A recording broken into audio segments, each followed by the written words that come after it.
in the national agenda. This is ATN Newspaper Headlines. We bring you today's major headlines, the facts behind them, and what they mean for you. We are open for sponsorship of program advert placements, news event coverage, and commercials. You can watch us live on our website, www.atlanticnetwork.tv, on Facebook and YouTube, Atlantic Television Network, Avo TV platform, Niger TV, Afastech TV platform. You can also connect with us on our ATN socials by subscribing, like, and share. Facebook and YouTube, Atlantic Television Network, Instagram and TikTok, Atlantic TV Network 1, and on X, Atlantic TV Net. This morning, I have in the studio with me, Emmanuel Kingsley. Good morning, Kingsley. How are you? Yeah, thank you very much for having me, Antonia. Nice to be here once again. Always a pleasure. All right, so today we're looking at the top story on the Daily Trust. Hospital bill worse than cancer. And this is from a patient. So they are saying that the bill they pay, or the bills that comes with treating cancer, is much worse than the sickness itself or the illness itself. Yeah. What do you have to say about this, Kingsley? I think it's something that's worth talking about, at this point in time, because the rates at which cancer, is gradually, of course, let's say, creeping into Nigeria is really alarming. You go online, you go on social media, you see so many persons, talking about cancer. You hear cancer of the breast, cancer of the leg, cancer of the face, so many. And even for the men, prostate cancer as well. Prostate cancer as well. So I think the rate at which, we're now seeing cancer is now becoming very, very serious, at this point in time. So I think at this point, federal government, should weigh in, let's look at for means where we could possibly, put up, a remedy, or trying to see how to make it, very easy for people. I think some time ago, HIV, of course, came into the country, and it was very difficult for people to get treatment. But now, if you have, if you maybe you're able to you contact HIV, there is a drug now at least that can maybe subdue, the virus. And it's affordable as well. It's affordable. Yeah. So if at the end of the day, I think federal government can also weigh in and try to maybe provide solution, or maybe put up something that can make it easier for people to be able to undergo cancer, treatment. Understand even that is not, cancer, the treatment is not really, authentic. All right, doctors just have to look for measures to see how to just, try to bring it down. If you're so lucky, the cancer vanishes, and all of that. So I think it's then time, for federal government, to try and to see how to make a way so that people, of course, can be able to afford this treatment and see how, of course, to eradicate, cancer, because it's really alarming the rate at which, we're now seeing cancer, of course, in the country. And it is so unfortunate that our medical system is not really functioning. It's terrible. That's the thing.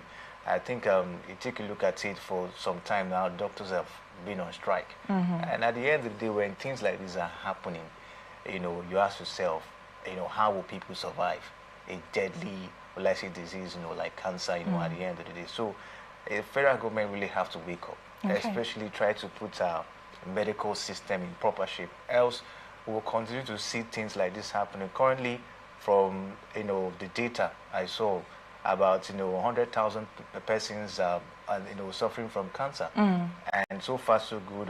So I think so far we've recorded about 70% dying because of cancer and all of that in the country. So I think it's not really good. At the end of the day, we've not been able to see or maybe hear or to know how one can contract cancer and all of that, or how it even comes. Yeah, I mean, you cannot, there's no preventable measures other than sometimes, though, depending on the kind of cancer, you can take, what do you call it, some injections, to make sure to prevent it, but it's still not really. So it's really a problem where you don't know how to prevent it and even how to control it. If eventually, of course, we find it in your body, and all of that. And these are things that the government should come out to create awareness. All right, these are things you need to do, okay, maybe to prevent cancer. In case, of course, you happen to maybe get cancer or whatever, you have to go down to social medical center. But you take a look at the medical center, the primary healthcare centers we even have are very, very bad, at this point in time. So you ask yourself, what is the hope?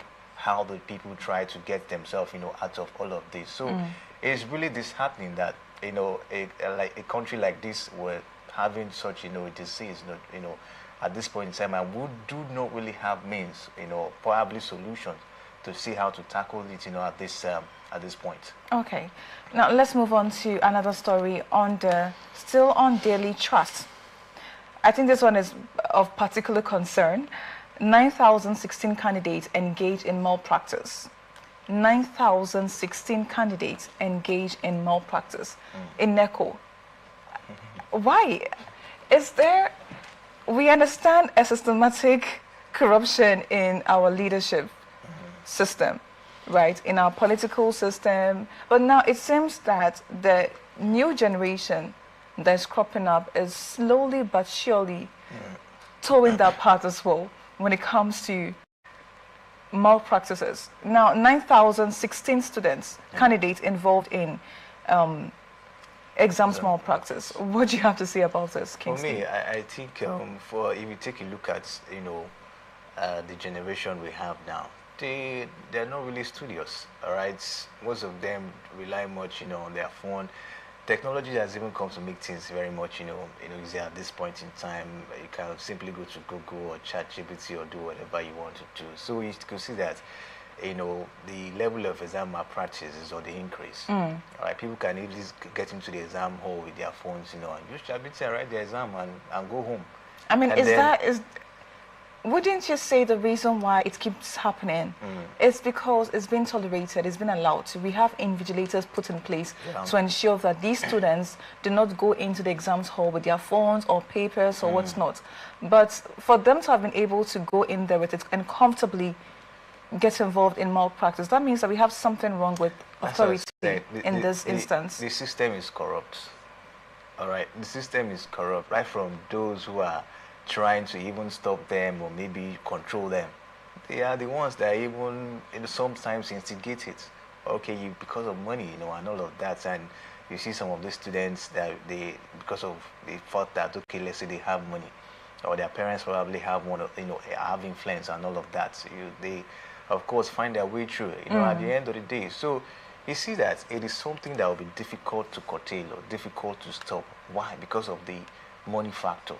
In it, where invigilators or supervisors, will be given, money just to allow the students maybe carry 1 or 2, material down to the exam or, to write the exam. It's very disheartening. And you ask yourself, what's the future of the country if, at the end of the day, students do not sit down to study, to write the exam and come out with flying colors, and tomorrow our universities will still produce engineers, will still produce medical doctors that do know were not able to, of course, sit down by themselves to write exams.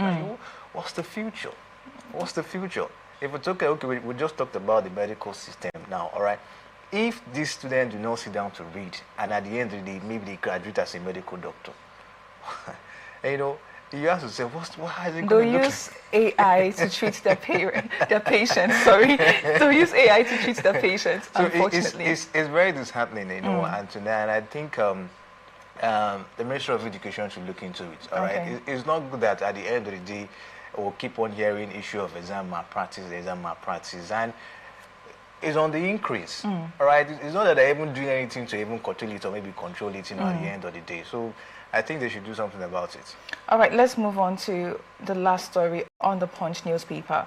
Genocide accusation. U.S. Congress panels hold new session on Nigeria today, February 4th. So according to the U.S. Congress, Nigeria is going to face a new wave of Christian-Muslim genocide. What do you have to say to this?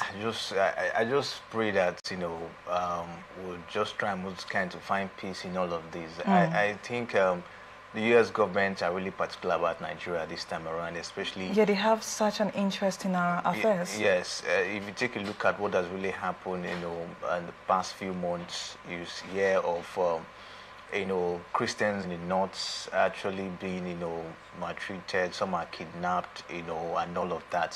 So sometimes we think that, people outside Nigeria, they don't see this, but we don't know that they're gradually monitoring us and seeing what is happening at this.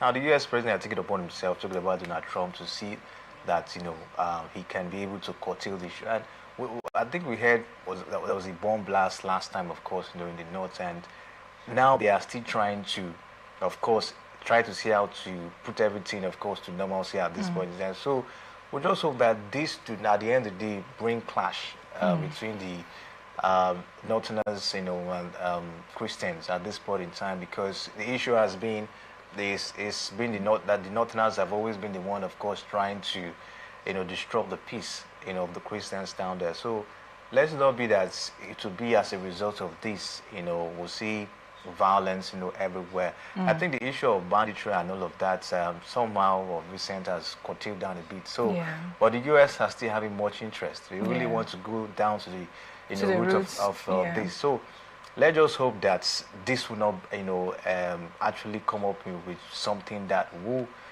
possibly bring a whole lot of trouble, to Nigerians. All right. Thank you, Kingsley. This is where we wrap it up on this episode of Newspaper Headlines. Up next is ATM Blowout. Thank you once again, Kingsley. Thank you for having me.